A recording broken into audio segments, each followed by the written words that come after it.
Have you ever poured your heart and your soul into trying to help someone, wishing, hoping, maybe even begging them to make a change? Maybe it's a loved one struggling with their health or their mindset or a pattern that's just keeping them stuck. You can clearly see their potential. You know what could help them, and yet nothing changes. I get it. I've been there, and let me tell you, it's exhausting. When you invest all of your energy into wishing and wanting healing for someone else more than they want it for themselves, you're setting yourself up for frustration, burnout, and heartbreak. In this episode, I'm sharing my own personal stories of misplaced energy, times I tried so hard to wish someone into wellness, and more importantly, I'll be giving you some tools to shift your energy in a way that actually serves you and allows you to support your loved ones without losing yourself in the process. If you've ever felt like you're carrying the emotional weight of someone else's journey, this episode is for you. Let's talk about how to let go, how to set boundaries, and how to reclaim your energy without losing your compassion. Welcome to the Lemon Balm Coaching Podcast, your cozy corner of the world where we'll sip on life's lessons and squeeze the most out of every moment. I'm Melissa, your coach, cheerleader, and maybe even a little bit like that mom who always has a warm hug and the best advice waiting for you. If you're a woman over 40, feeling like life's left you a little lost, aimless, or downright stuck, you're in the right place. This is where your joy, your freedom, and your purpose come back into focus. Together, we'll laugh, learn, and rediscover what makes you come alive, because it's not too late. This is your time. So grab a cup of something warm, settle in, and let's start creating the next most beautiful chapter of your life together. Control is an illusion. And I would go so far as to say that this desire to control others is actually a survival technique. And I'll explain a little bit more about that. But where does this desire to control come from? As women, we tend to have this deep desire to help, to heal those that we love. And why? What is behind this desire to help them heal, this desire to control their process? Like I said, it's a survival technique. And it's a beautiful survival technique because we have to have love, we have to have safety, we have to have belonging to survive in this world. And without those three things, our brain believes that we're going to die.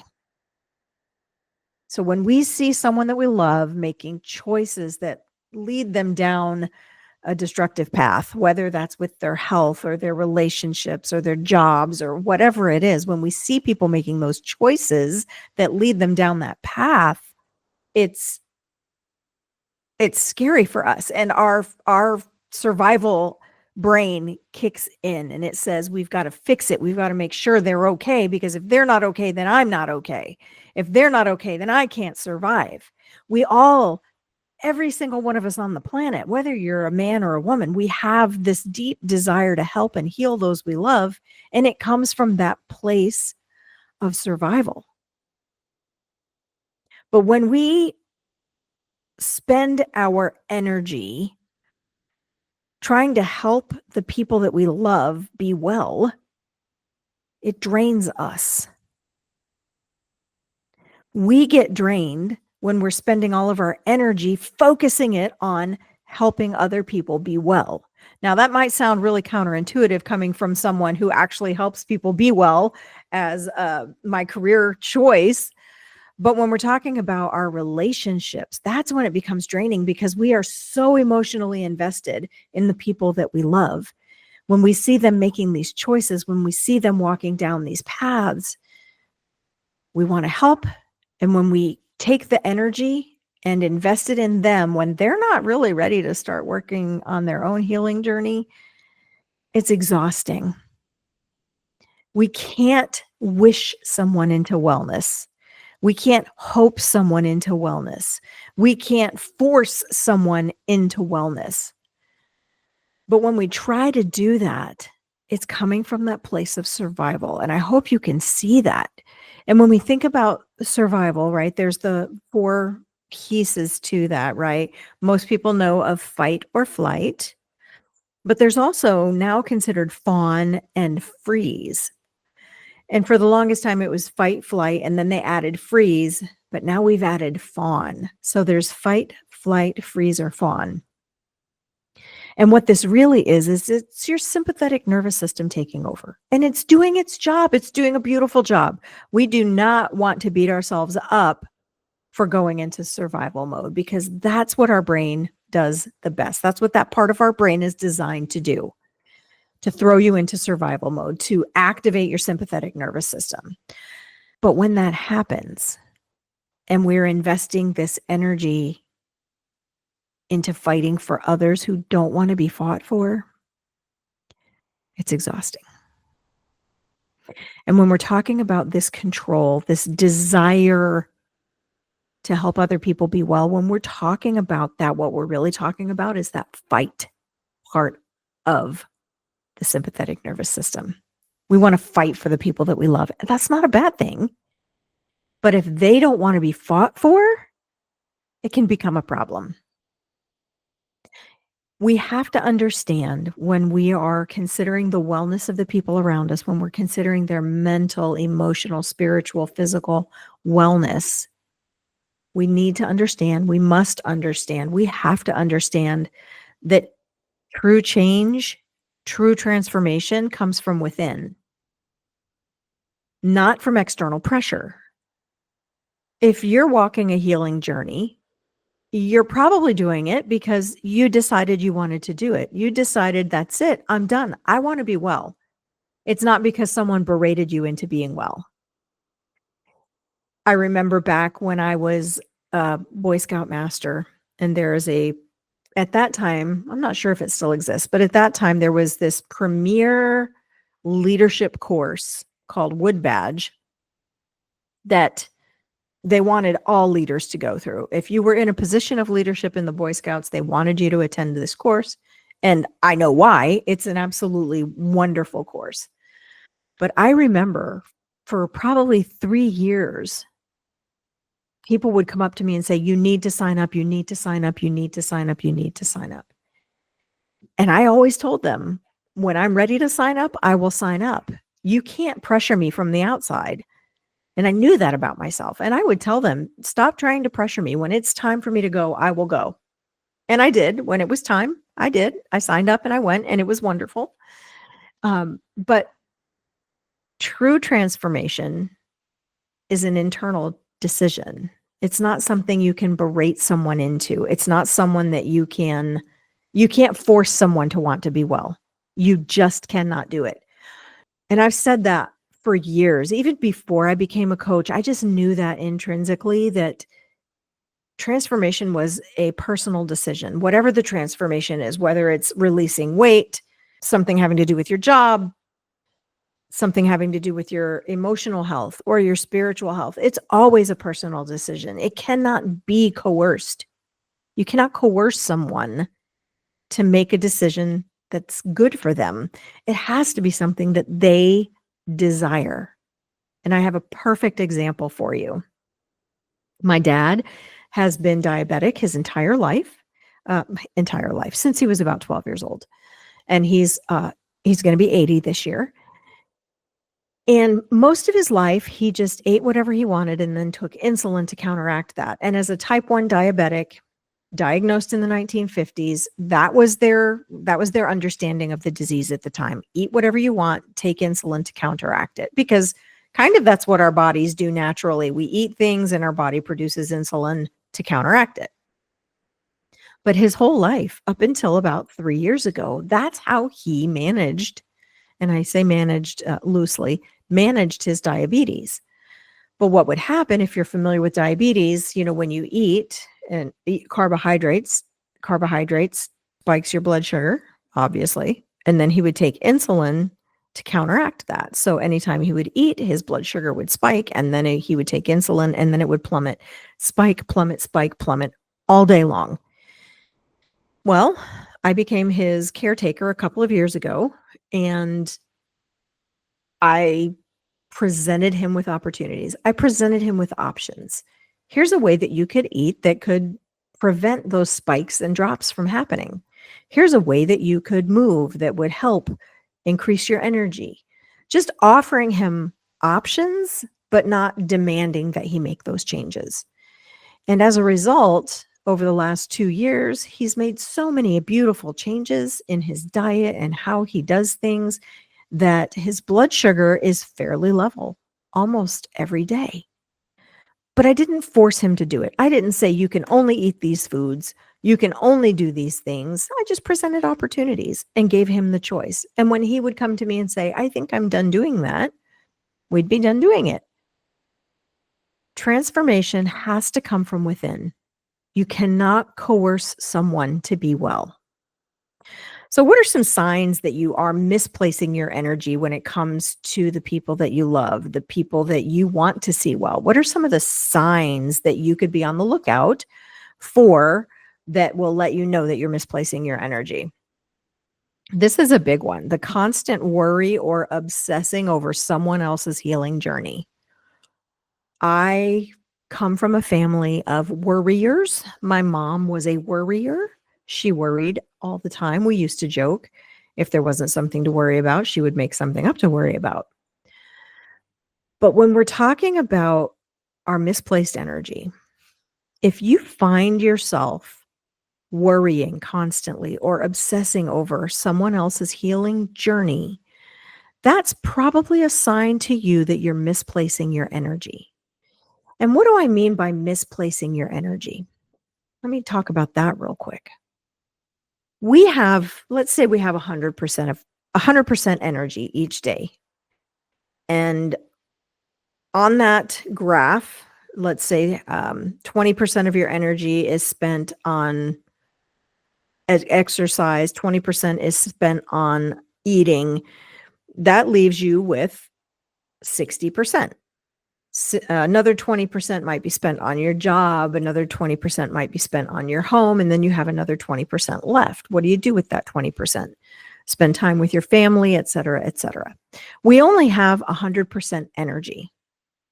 And if you think about all the things that are important to you in your life and you figure out how much energy you're actually spending on each one of those things, if you start to worry, if you start to obsess over someone else's healing journey, it's going to take up energy from somewhere. It has to take energy from somewhere. I always love to tell people, you can do anything you set your mind to. You can really do anything in this life. And as a mom, as a wife, as a just a woman in general, like, we are all powerful. Hear us roar, but we can't do everything all at once. You can do everything. You can do everything you want in this life, but you can't do them all at the same time. It is physically impossible to do everything all at the same time. So if we're thinking about the worrying and obsessing, that takes energy. It might not take physical energy, but it definitely takes mental energy and spiritual energy to be worrying or obsessing over someone else. So think about where that energy might be coming from. And would it be better spent on something else? Something that would actually make a difference in your life? Because I have no control over what someone else does. Absolutely zero control over what someone else does. I have zero control over what my dad chooses to do. I can't worry about what he's choosing. That's him. Another sign that you might be misplacing your energy is if you're feeling responsible for someone else's choices or progress. Again, they are making the choices for their life. But if you find yourself feeling responsible, believing that you are the one making their choices possible or not possible, that's a sign that you're misplacing your energy. Highly, highly, highly recommend that you check in with yourself when you're feeling that feeling. If I could just tell you how many times someone told me, all I have to do is cook better food for the people in my home. Because people in my family We struggle. We struggle with our weight. It goes up and down, up and down, up and down. We struggle. It's a commonality. It's a common thread among the people of my family. And I cannot tell you the number of times people would come to me and say, if you just cooked better food, they would be healthier. I can tell you, I cooked good food. I cook everything from scratch. We ate well, but I have no control over how much they choose to eat. I have no control over whether or not they run down to the gas station and buy snacks. I have no control over what they choose. When our kids are little, sure, we are the voice. We are the voice that tells them what they can and cannot do, what they should and should not do. But once they are cognizant and making their own decisions, that's on them. Just seriously, the number of times people tried to shame me for how someone in my family looked or behaved. I am not responsible for that. That is their choice. And it doesn't, I could cook the absolutely most wonderful, 100% healthiest food on the entire planet.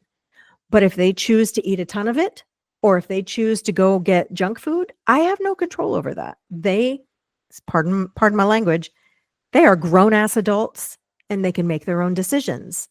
It's not on me. So the next time you start feeling that responsibility or someone tries to shame you in that, remember, it's their decision to do the things they're doing. Here's another sign. If you start feeling emotional exhaustion, frustration, or even resentment. I have worked with several clients who feel resentful toward their partner because their partner is making bad choices.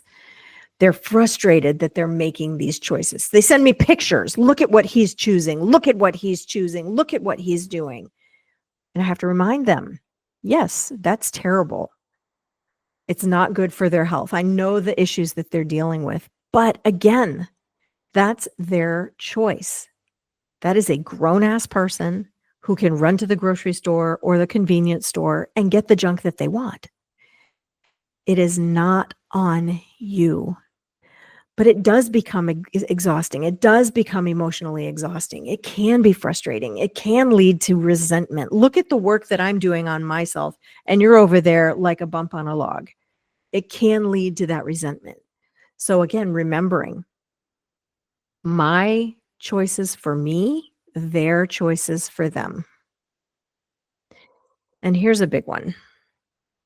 If you're neglecting your own well-being while you're worrying, obsessing, stressing over someone else's healing journey, that is a huge flag, a huge warning sign for you. And I'll tell you a little story about that. Back when I was going through menopause, I started struggling with anxiety, like really, really crippling anxiety and depression. So I sought out a therapist and I started going to see a therapist. And through our months together, what we really realized, the bottom line was I was I was trying to take on my husband's problems and make them mine because I was frustrated and feeling resentment over his choices. And I was feeling responsible for his choices. So I started neglecting my own health, my own wellness, my own journey, and took his on. I tried to take his on. I tried to wish him to wellness. I was putting all of my energy into making sure he was okay to the point where I was neglecting myself. So if you find that you are neglecting your own well-being while placing all of this energy into wishing and hoping and obsessing over someone else, huge, huge, huge red flag. If you find that you're walking away from your good, healthy food habits, if you're walking away from your good movement habits, if you're walking away from your good spiritual habits in exchange for worrying and obsessing over them, huge red flag. So those are some of the signs that can let you know you're misplacing your energy. But what can you do, right? So now we know what it looks like if I'm doing it, but now what? What do I do now? Well, there's a few things that you can do that'll really, really help yourself in this process because that's what we're here for. We're here to talk about you. If you're listening, it's because you want to know how you can help yourself, right? So, the first thing that you can do, and I love this term, it's a huge coaching term. It's something that we say hold space. So, you can hold space for that other person instead of pushing solutions on them. Have you ever had someone who just reaches out to you and goes, "Oh my gosh, this is the most amazing thing. You should read it. This is the most amazing thing. You should listen to it. This is the most amazing thing. You should cook it. This is the most amazing," and it goes on and on and on, and they really mean well, but they're pushing solutions. And what holds even more power is holding space. So what do I mean by that? I was working with a client just the other day and we were talking about this exact topic. And the thing that we came to was how to hold space. I would love for you to just kind of close your eyes if you're not driving, close your eyes and think about a beautiful space. That could be a field, it could be a meadow, it could be the beach, it could be, if you're a sports fan, it could be an arena, whatever it is. Pick a beautiful space where you can place that person in your mind. You're placing them in a beautiful space where they can be 100% themselves, a beautiful space where they can hold their own healing journey while you're looking in from the outside. I don't want you to be in that space with them, but I want you to be looking into that space from the outside. This is what holding space is. Creating a place inside of your mind where they can exist beautifully 100% themselves. No expectations on your end, no obsession, no worrying, because they're in a beautiful, safe space where they can be 100% themselves, where they can 100% make their choices for themselves, where they can exist inside your heart, inside your mind, but safely. The other thing that you can do when you're holding space for someone is to practice presence. And we went over this in episode 6 of the podcast. So go back and listen if you're curious about practicing presence. But when you hold space for someone and you're present with them where they are, that is so powerful. That is so powerful because they recognize on a subconscious level that you are safe, that you're not going to force them to do things that they don't want to do things that they're not ready to do. Practicing presence speaks directly to their subconscious, directly to that part of the brain that's always on alert for danger. It speaks directly to their survival brain, the power of presence. That's the power of presence.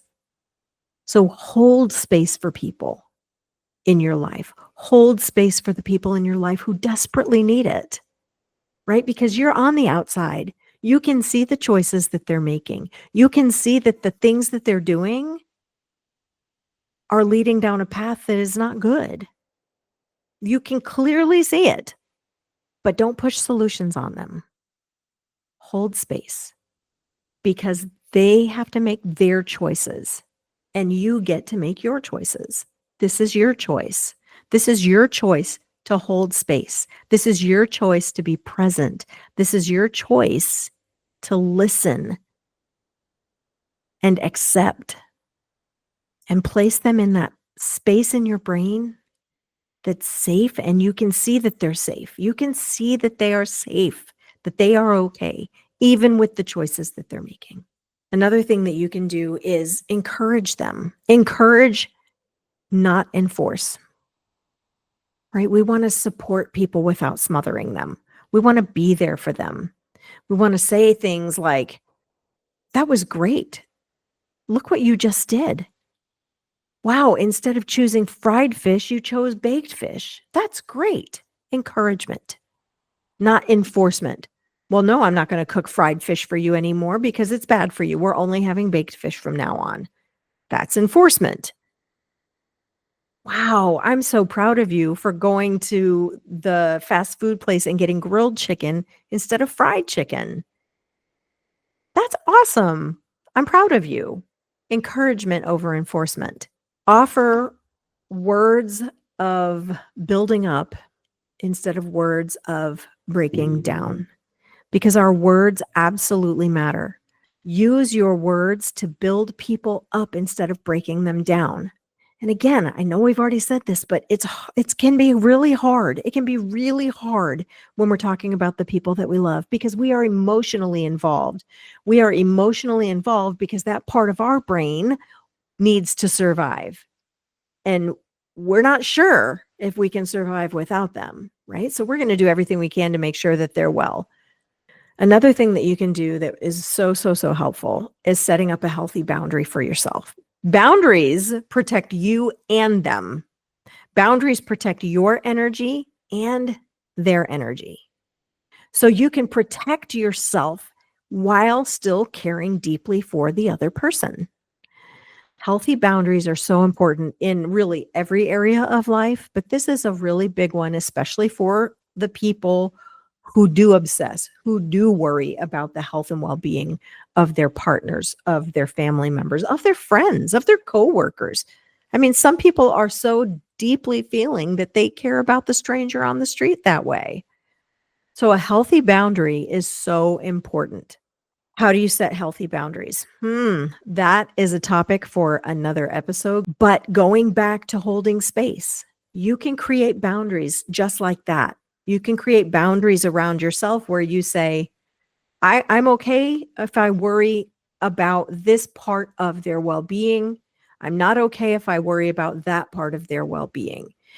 Boundaries are personal. Boundaries are very, very personal. What works for me may not work for you. What works for your neighbor may not work for your coworker. Boundaries are so important, especially when we're talking about this type of energy, this type of worrying energy, this type of obsessing energy.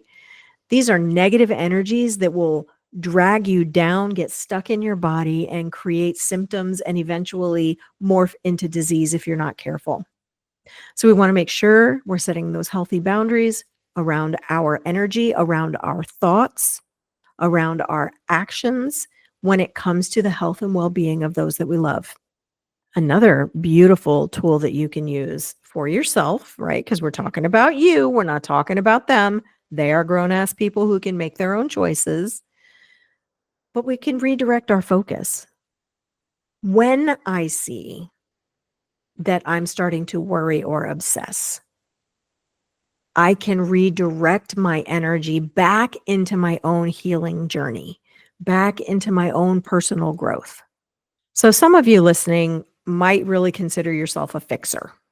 Like, I fix things. I help people be well. I do it. But remembering we can't force anyone to do anything that they're not willing to do, right? I cannot obsess over someone else's health. Their choices are theirs. My choices are mine. How can you go from being a fixer to being a supporter? Like we were talking about, that supportive energy, right? That encouragement, holding space. How can you go from being a fixer to being a supporter? Well, the first thing is to release the guilt of not being able to heal someone else. I want to say that again. Release the guilt of not being able to heal someone else. A lot of the people that I talk to are healers. We're healers. We want people to be well. That's what I do as a coach. I want people to be well. That's what I do as an aromatherapist. I want people to be well. I'm a healer at heart. And when I can't force someone to heal, when I can't force someone to be well, there can be guilt in that. There can be some guilt there. So releasing that guilt, letting it go when you see that the person you love is still choosing to be unwell. when you find yourself worrying, when you find yourself obsessing, when you find yourself frustrated or resentful. The best thing that you can do is stop right there, wherever it is that you're starting to feel those feelings. Stop, take a step back, move out of that space. Take a step back, take a deep breath, and remember what's mine is mine, and what's theirs is theirs. If you feel like you've been pouring your energy into everything and everyone, yet you still feel unfulfilled, exhausted, and stuck, you're not alone. So many people spend their energy in ways that do not serve, and they don't even realize it. That's why I created the free guide, 5 Ways to Stop Misplacing Your Energy. And this is for women who desire to learn to love others well while maintaining a healthy boundary around their energy. In this guide, I offer you 5 ways that you can shift from misplacing your energy to placing it where it's actually going to do good. Your energy is precious. So it's time to stop misplacing it on things that do not serve you and start using it to create peace, joy, and fulfillment in your life. I'm going to place a link into the show notes where you can download it today. You do not have to stay stuck in exhaustion. You can shift your energy in the right direction starting today. Thank you so much for tuning into this episode of the Lemon Balm Coaching Podcast. If this message resonated with you, I just ask that you subscribe to the podcast, share the podcast, and take care of you and your energy. Remember, what's yours is yours, and what's theirs is theirs. Also remember that you were designed with special gifts and talents to bring to this world. You are not a mistake. You were not born in the wrong century. The world needs you, the true, authentic, healing you, right here and right now. Thanks so much for spending a little time with me today on the Lemon Balm Coaching Podcast. I hope you're walking away with something that sparks joy, hope, or a fresh perspective for your journey. If you loved today's episode, let's keep the conversation going. You can find more inspiration, coaching tips, and resources over at my website, lemonbalmcoaching.com. Don't forget to follow me on social media for encouragement and updates, and you'll find me on Instagram and Facebook at Lemon Balm Coaching. And hey, if you're looking for a supportive, uplifting community of amazing women just like you, come join us in the Reignite Your Flame Facebook group. It's a safe, welcoming space where we share, grow, and cheer each other on. And you can find the link on my website or just search for Reignite Your Flame on Facebook. Remember, honey, just be yourself. The world needs what only you have to offer. Take care, and I'll see you in the next episode.